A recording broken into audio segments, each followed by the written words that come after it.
He'd buried his heart beside his wife's grave. But when the storm hit, and she was out there alone, something ancient and unstoppable woke inside him. A need to protect, to feel, to live again. When the first winter storm shoves them under the same lamplight, his silence doesn't stand a chance. Silas Blackwood measured his days by the snow and the ache in his bones. His ranch was a testament to his tireless work. Fences straight, barns sound, livestock healthy. It was a good life, a solid life, but a hollow one. The silence in his house was a constant companion, a presence that sat in his late wife's rocking chair, a space at the table that was never filled.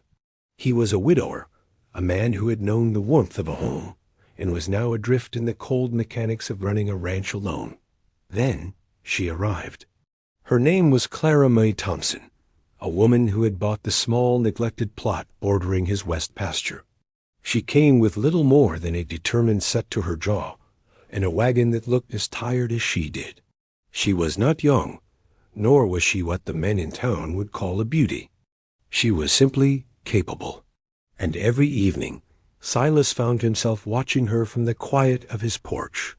He watched her clear the land with a relentless energy, her movements economical and strong. He watched her shore up the foundation of the derelict cabin, her brow furrowed in concentration. And now he was watching her build her own porch.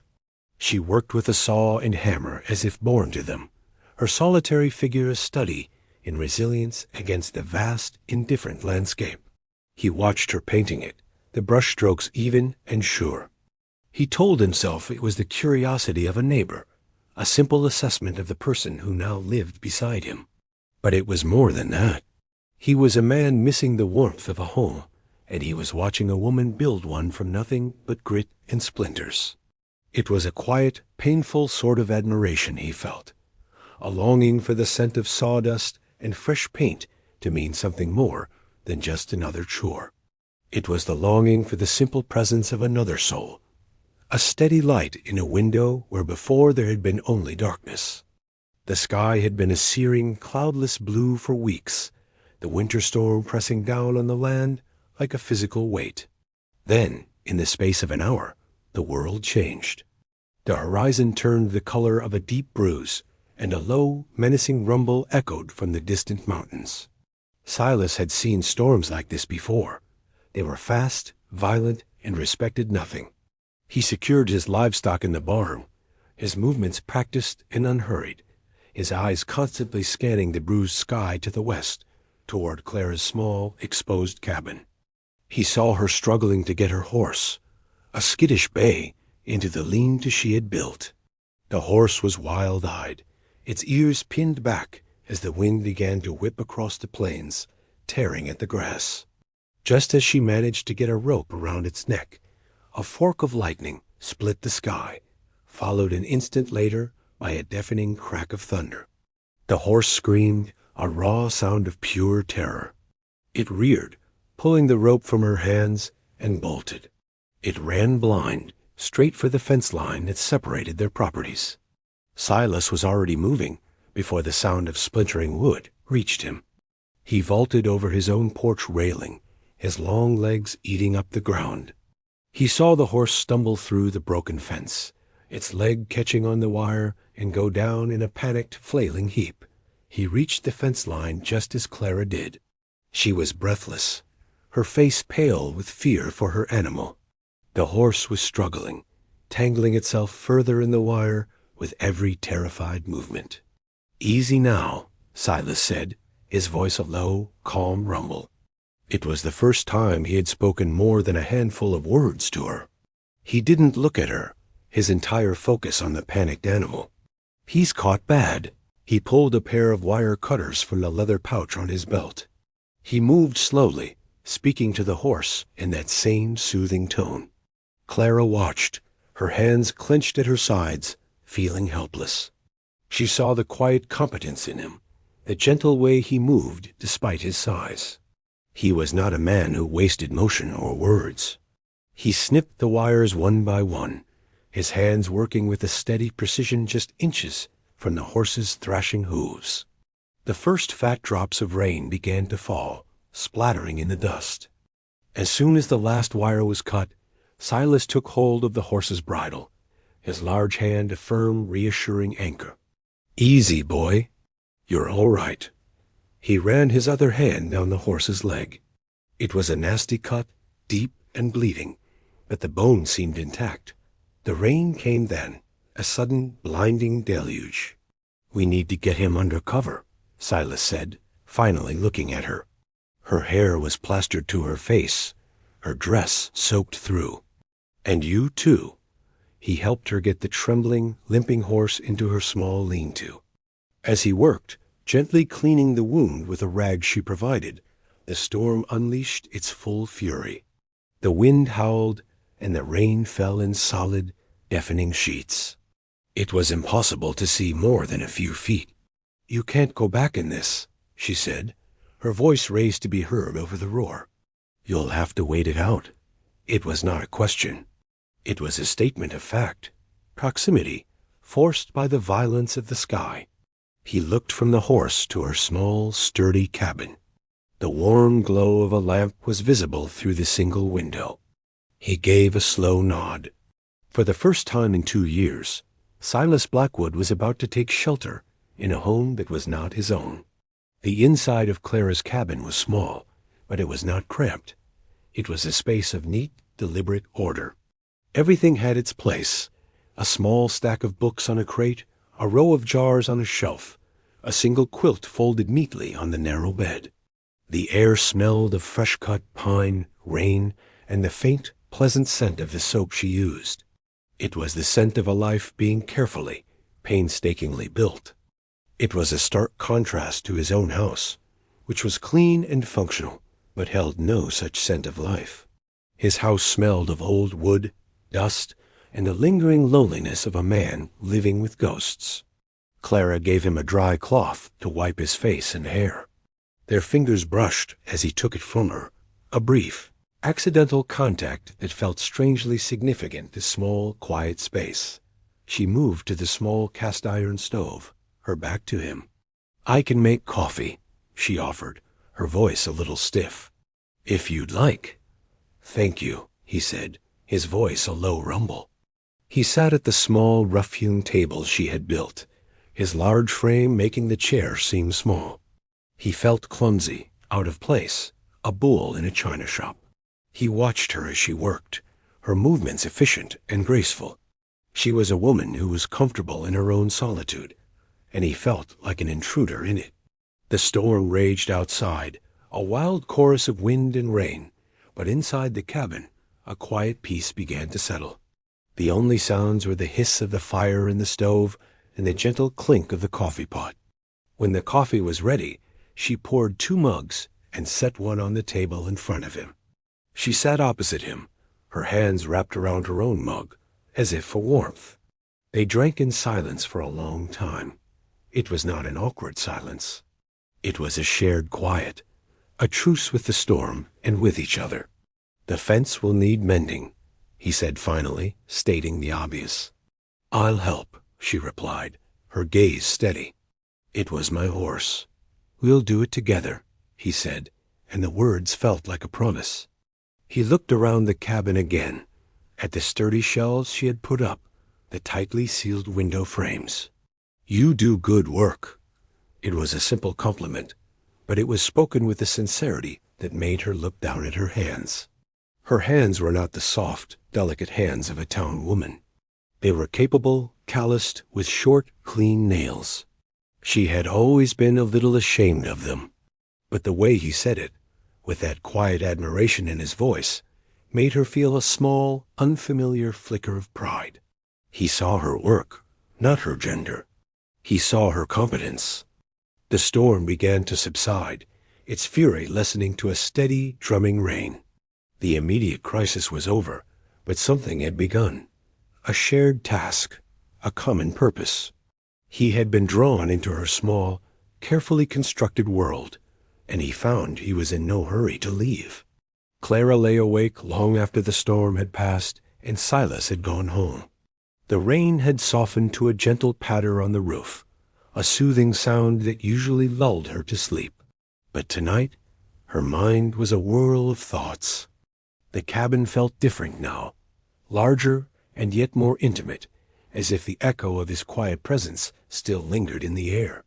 She replayed their brief time together, the calm authority with which he had handled her terrified horse, the unexpected gentleness in his large hands. She had lived a life that had taught her to be wary of men, especially large, silent men. Her father had been one, his silence a prelude to anger, his sighs a constant threat. But Silas's silence was different. It was not empty or menacing. It was watchful, patient. It was the silence of a man who listens more than he speaks. When he had sat at her table, she had not felt threatened. She had felt seen. He hadn't looked at her with the pitying glances of the townspeople, or the dismissive smirks of men who thought a woman had no business running her own homestead. He had looked at her work, and he had called it good. The memory of it sent a warm, pleasant flush through her. She rose from her narrow bed and went to the window, looking out across the moonlit, rain-washed land toward his ranch. A single lamp burned in his window, a solitary beacon in the vast darkness. She wondered what he was thinking, if his house felt as empty to him as her life had felt to her before she came here. She had bought this land as an escape, a place to build a life where she was beholden to no one, where her own two hands could provide for her. She had craved solitude, believing it was the same as safety. But sitting across from Silas in the warm, lamplit quiet of her own cabin, she had felt a different kind of safety, a feeling of being protected not by walls, but by a shared, unspoken understanding. The next morning, as promised, he was at the broken fence line when she arrived, a post-hole digger already in his hands. She had brought her own tools, and they set to work. The winter was cold, the air clean and fresh after the rain. They worked in a comfortable rhythm, their movements falling into a natural partnership. He dug the new post holes, his powerful muscles making the hard earth seem soft. She cleared the tangled wire and prepared the new posts. They spoke little, their communication consisting of practical questions and simple instructions. Hand me the hammer. Hold this steady. Yet, in that shared labor, a connection was being forged, stronger than the wire they were stretching. She found herself watching his hands as he worked. They were large, calloused, and scarred, the hands of a man who knew the land intimately. But they were also surprisingly deft as he twisted the wire, his movements precise and economical. She remembered those same hands, so gentle on her horse's injured leg. At midday she straightened up, wiping the sweat from her brow with the back of her wrist. "I'm going to make some lunch," she said. It was not a question, but a simple statement. She wanted him to stay. She wanted to sit at that table with him again, this time not because of a storm, but by choice. He looked at her, his hazel eyes unreadable in the bright sun. He gave a single slow nod. "I'll finish this last post." She went back to her cabin, her heart beating a little faster. She was a survivor, a woman who had learned to rely on no one but herself. But for the first time in a long, long time, she was beginning to feel that she might not want to be alone anymore. The winter days that followed fell into a new pattern. Silas would find reasons to be near the west pasture, mending fences that didn't need mending, checking on cattle that were perfectly fine. And Clara would find herself taking breaks from her work at the same time, bringing a bucket of water to the fence line, her gaze drifting toward his distant, steady figure. Their conversations were still sparse, tethered to the practicalities of ranching and homesteading. They talked about the weather, the price of feed, the best way to keep coyotes from the chickens. But beneath the plain-spoken words, something else was growing. A current of awareness, a shared longing that neither of them dared to name. One afternoon, Clara was on a ladder, struggling to nail the last few boards onto the roof of her new porch. She was reaching, her body off balance, when her foot slipped. She cried out, not in pain, but in surprise as she tumbled backward. She landed hard, the impact knocking the wind from her. But it was her hand, which she had thrown out to break her fall, that took the worst of it. A long, wicked-looking splinter from the rough porch floor had driven itself deep into the palm of her hand. Silas heard her cry. He was a quarter of a mile away, but his senses were so attuned to her presence that the small sound cut through the air like a rifle shot. He was running before he even consciously made the decision, his heart pounding with a fierce, protective instinct. He found her sitting on the ground, her face pale, cradling her injured hand. He knelt in front of her, his large presence immediately creating a circle of calm around her. "Let me see," he said, his voice low and gentle. She hesitated for a fraction of a second, then held out her hand. The splinter was ugly, embedded deep in the soft flesh below her thumb. It was not something she could get out on her own. "It needs to come out," he stated, his gaze meeting hers. "It will fester." That evening, after she had cleaned the wound as best she could, he came to her cabin. He brought a small bottle of whiskey and a clean rag. The sun had set, and the only light in the small room came from a single oil lamp on the table, casting long dancing shadows on the walls. The atmosphere was intimate, charged with a quiet tension. He sat across from her at the table, just as he had during the storm. He took out his pocket knife, the one he used for everything, from cutting rope to whittling wood. He opened the bottle of whiskey and poured a little over the blade of the knife, the sharp scent of alcohol filling the air. "This will hurt," he said, his voice soft.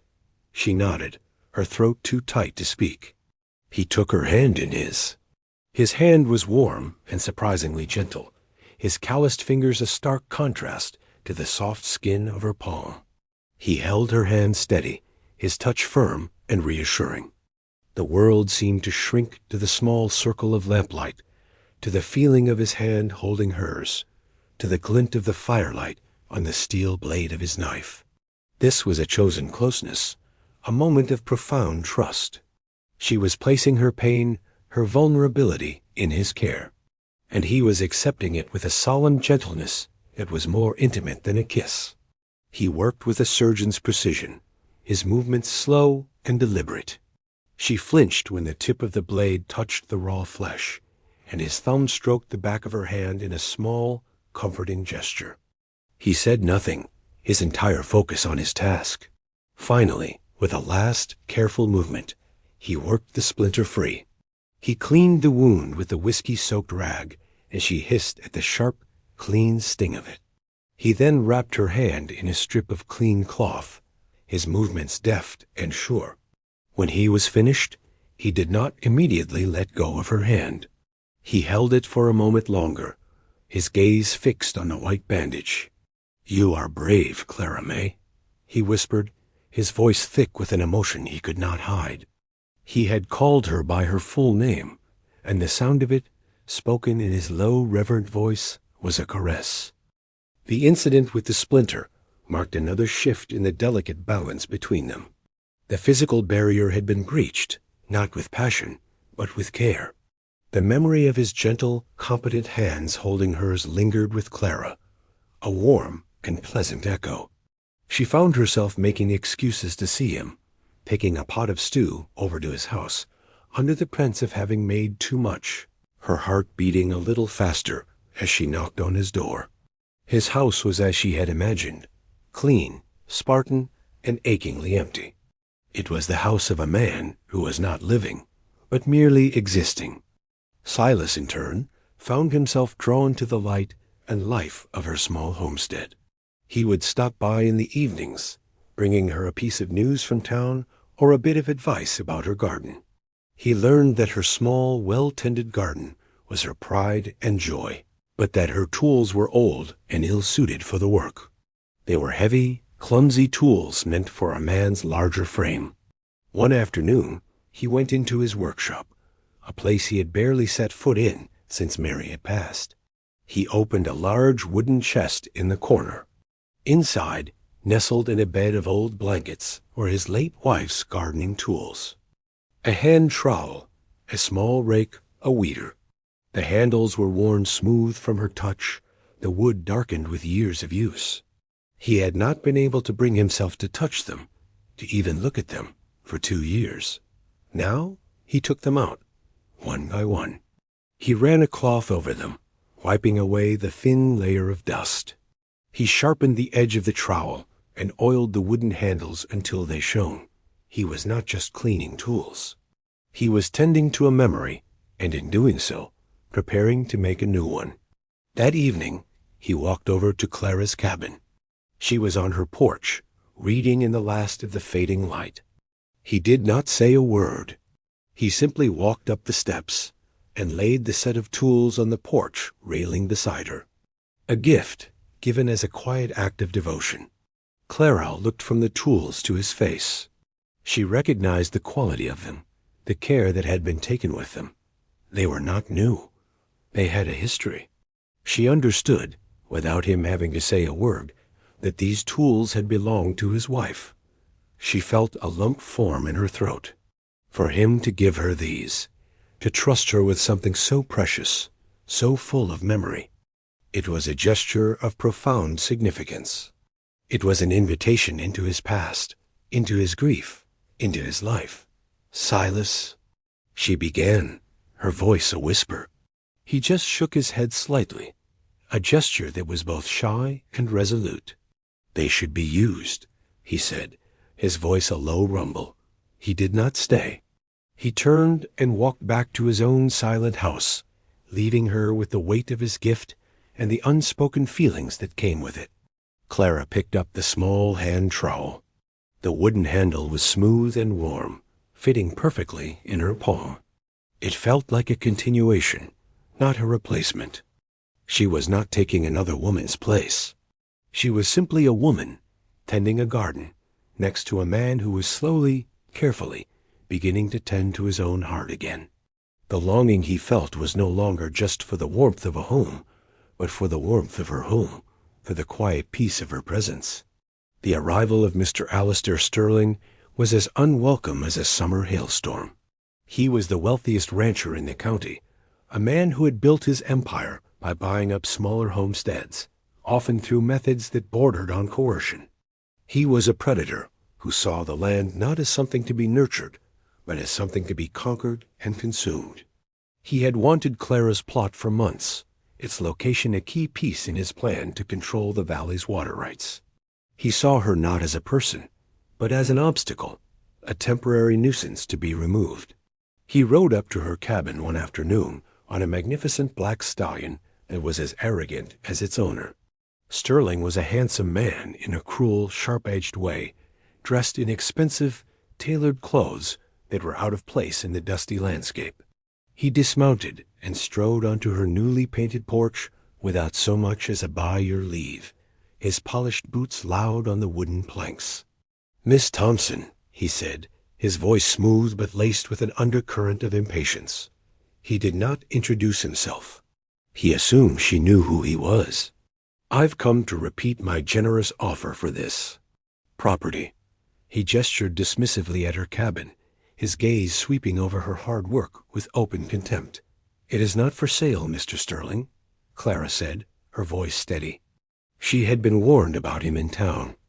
She stood her ground, her hands resting on her hips, the hammer she had been using still in her hand. Sterling's lips curved into a condescending smile. "A woman alone, trying to scratch a living from a place like this? It's admirable in a foolish sort of way, but sentiment doesn't pay the bills.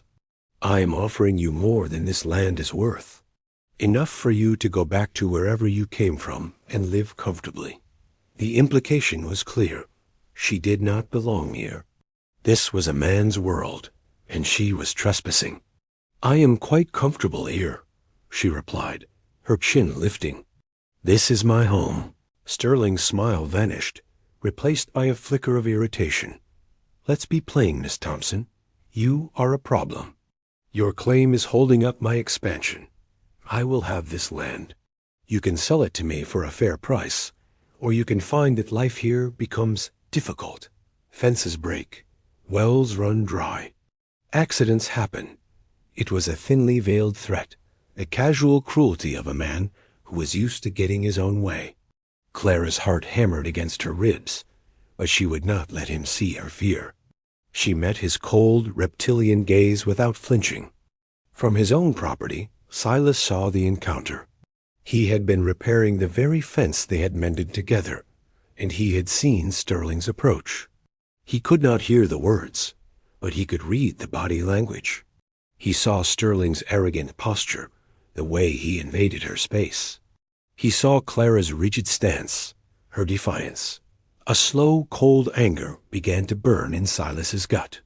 It was the protective instinct of a man who has found something precious and sees it threatened. He put down his tools and began to walk, not toward Clara's cabin, but along the fence line, a silent, watchful presence. Sterling saw him. He gave Silas a curt, dismissive nod, as if acknowledging a lesser creature. But Silas did not nod back. He simply stood there, his arms crossed over his broad chest, his gaze unwavering. He was a silent sentinel, a clear and unmistakable statement that Clara was not alone. The predator had been seen by the protector. Sterling's gaze flickered between the defiant woman on the porch and the silent, immovable man at the fence. His face tightened with annoyance. He had expected to intimidate a lone woman, not face a united front. With a final parting sneer, he turned on his heel, mounted his horse, and rode away. Silas waited until Sterling's dust had settled before he walked over to Clara's cabin. He moved with a deliberate, unhurried pace, giving her time to compose herself. He found her standing on the porch, her knuckles white where she gripped the railing. She was shaken, but her eyes blazed with a fierce, defiant anger. He didn't ask what Sterling had said. He didn't need to. He knew the nature of men like that. He simply came and stood beside her, his solid presence a silent offer of support. "He will be back," she said, her voice tight. It was not a question. "I know," Silas replied, his gaze fixed on the road where Sterling had disappeared. Men like him don't give up easily. He turned to look at her, his expression softening. He saw the fear she was trying so hard to hide beneath her anger. "You are not alone in this, Clara." That evening he did not wait for an invitation. He brought over a rabbit he had shot, already cleaned and dressed. "I thought we could share a meal," he said, the words a simple statement, but the meaning was clear. He was not going to leave her alone tonight. She let him in without a word, a deep sense of gratitude welling up inside her. They prepared the meal together, moving around the small kitchen in a comfortable, familiar rhythm. The shared, simple task was a balm, a way of pushing back the ugliness of the afternoon. As they ate at the small table, the lamplight cast a warm, intimate glow, creating a safe harbor from the world outside. "Thank you," she said, her voice quiet, "for being there." At the fence, he just nodded, his gaze steady. "I will always be there." After the meal, as she was clearing the plates, he spoke her name, his voice a low, soft rumble that seemed to vibrate through the very floorboards. "Clara."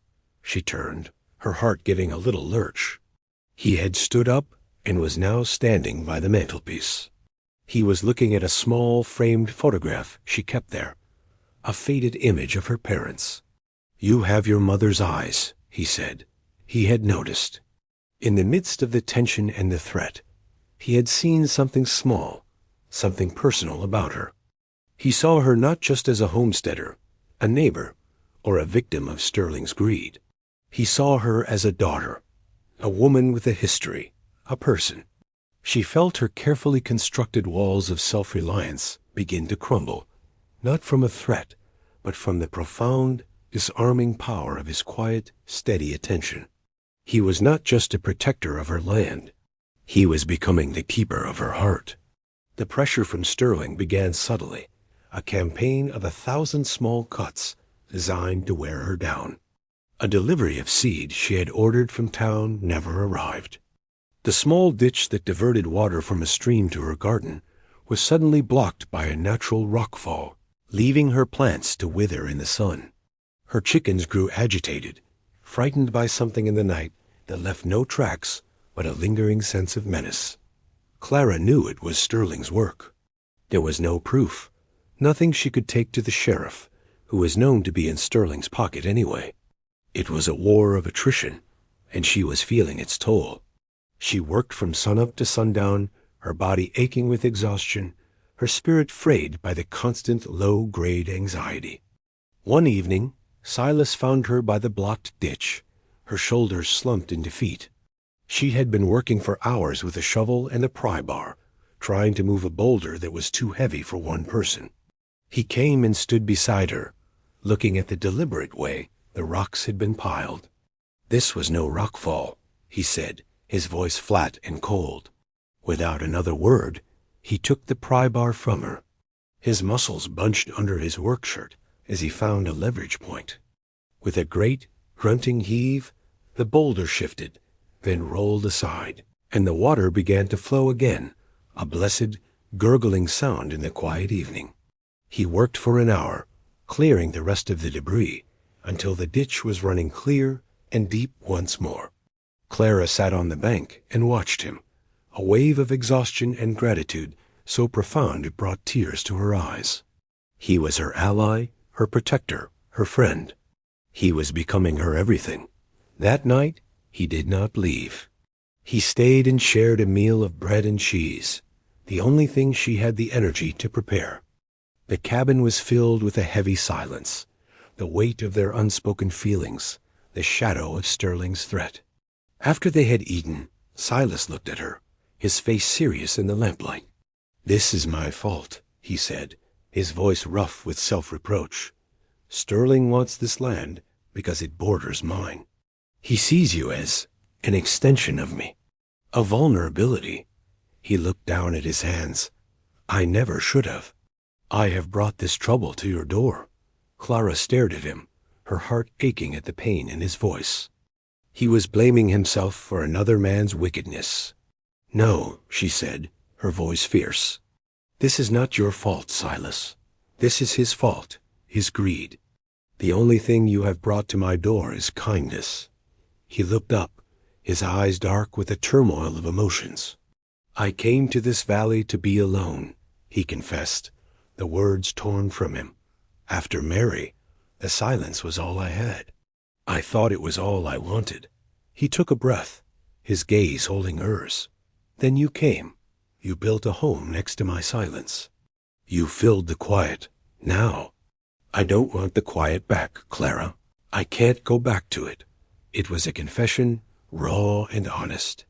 It was not a declaration of love, but something deeper, more elemental. It was an admission of need, a statement of a profound and irrevocable change in the landscape of his own heart. She had become essential to him. "I don't want you to," she whispered, the words a confession of her own. The space between them crackled with an intensity that left no room for anything else. The threats outside, the exhaustion, the fear, it all faded away, leaving only the two of them, suspended in a moment of absolute, heart-stopping truth. The annual Founders' Day picnic was the biggest social event of the year, a rare occasion when the scattered, isolated residents of the valley came together. It was a day of polite gossip, friendly competitions, and a shared meal under the shade of the large cottonwood trees by the church. Clara had not planned on going. She had no taste for crowds, and even less for the prying eyes of the townspeople. But Silas had asked her, not with pressure, but with a simple, quiet invitation. It would be good to go, he had said. Together. The word together was a promise, a statement. She knew what it meant. They would be making a public declaration, showing the valley, and specifically Sterling, that they were a united front. She accepted. They rode to the picnic side by side, Silas on his tall roan, Clara on her steady bay. Their arrival did not go unnoticed. A ripple of whispers followed them as they dismounted and tied their horses. Silas Blackwood, the grieving recluse, and the determined, solitary woman who had become his neighbor. It was a story the town was eager to write. Silas was a calming presence at her side. He guided her through the crowd, his hand resting lightly on the small of her back, a simple proprietary gesture that spoke volumes. He introduced her to people not as his neighbor, but with a quiet pride in his voice, as Miss Clara Thompson. They were sharing a plate of fried chicken when Sterling made his appearance. He moved through the crowd like a wolf through a flock of sheep, people parting before him. He made his way directly to them, a cruel, mocking smile on his face. He ignored Silas and addressed Clara, his voice loud enough for everyone nearby to hear.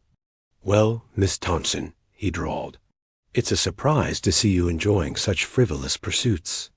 I would have thought you'd be too busy trying to do a man's work on that little patch of dirt you call a farm." The insult was blatant, designed to humiliate her, to paint her as an unfeminine, desperate creature. The crowd grew quiet, all eyes on them. This was the moment of truth. Clara felt a hot flush of shame and anger, but before she could speak, Silas stepped forward, placing himself slightly in front of her. He was not aggressive, not threatening. He was simply an immovable object. He looked at Sterling, his gaze level and cold. Then he turned, and in the expected hush, he looked at Clara. His expression softened, his eyes holding a question and a promise. He reached out and took her hand, his large, warm fingers closing around hers. He turned back to face Sterling and the watching crowd. "Clara is my neighbor," he said, his voice calm, clear, and carrying in the sudden silence. He paused, letting the words settle. Then he delivered the final, irrevocable blow. "And she be my wife, if she have me." The collective gasp from the crowd was almost comical.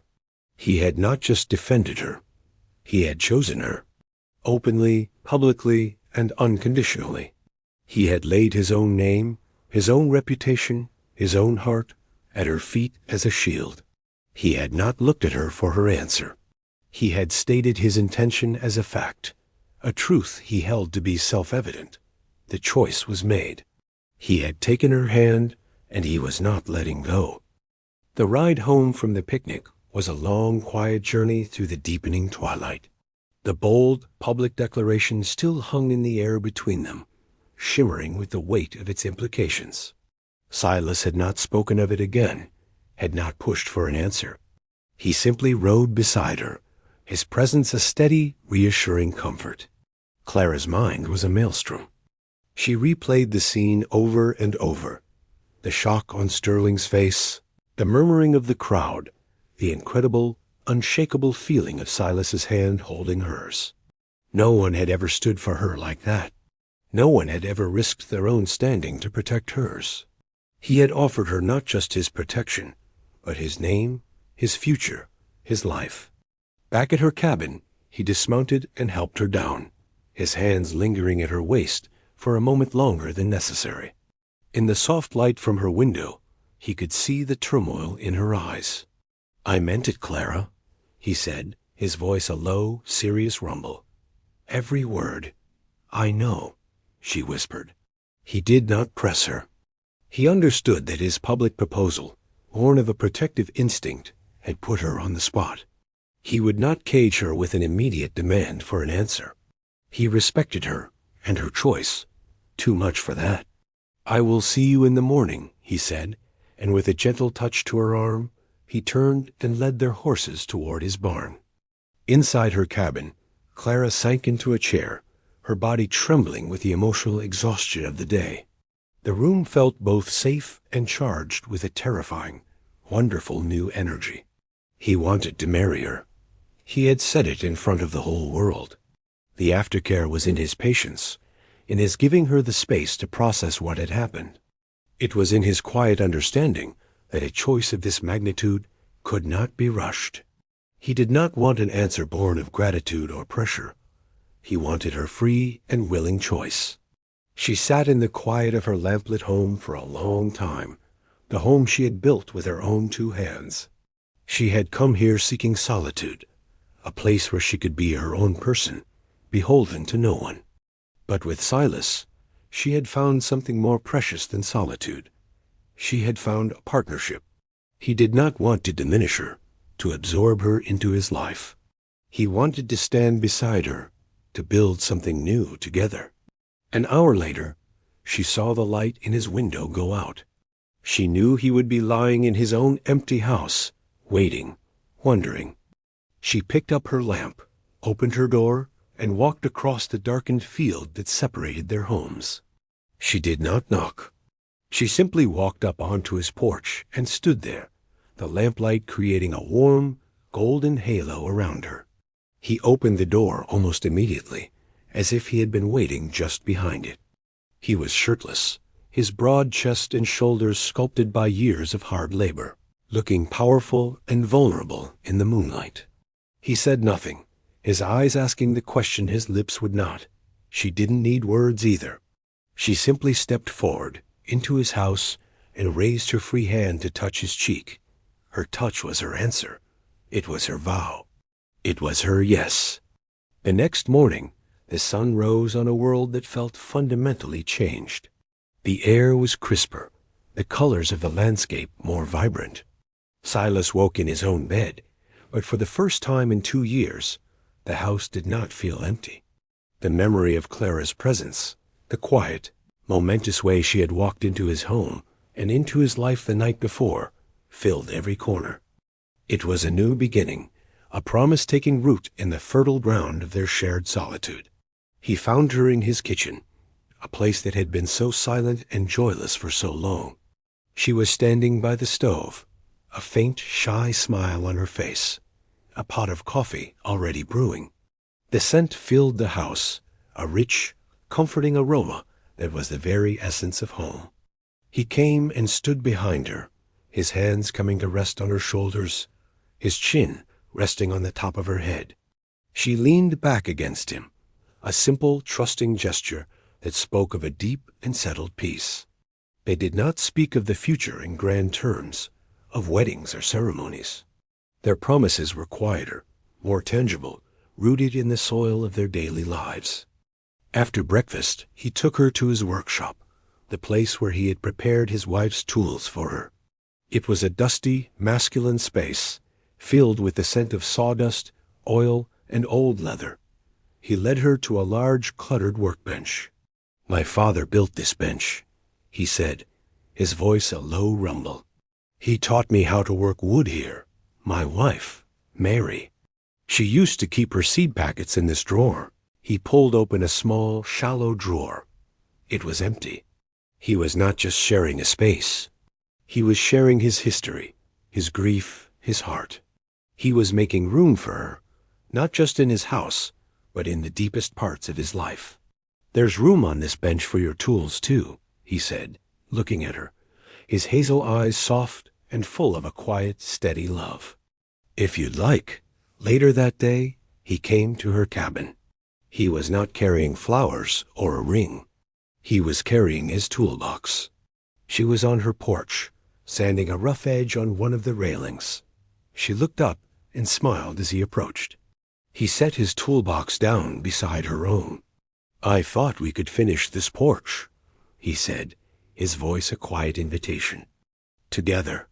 She nodded, her heart so full it felt like it might burst. It was the most romantic proposal she could have ever imagined.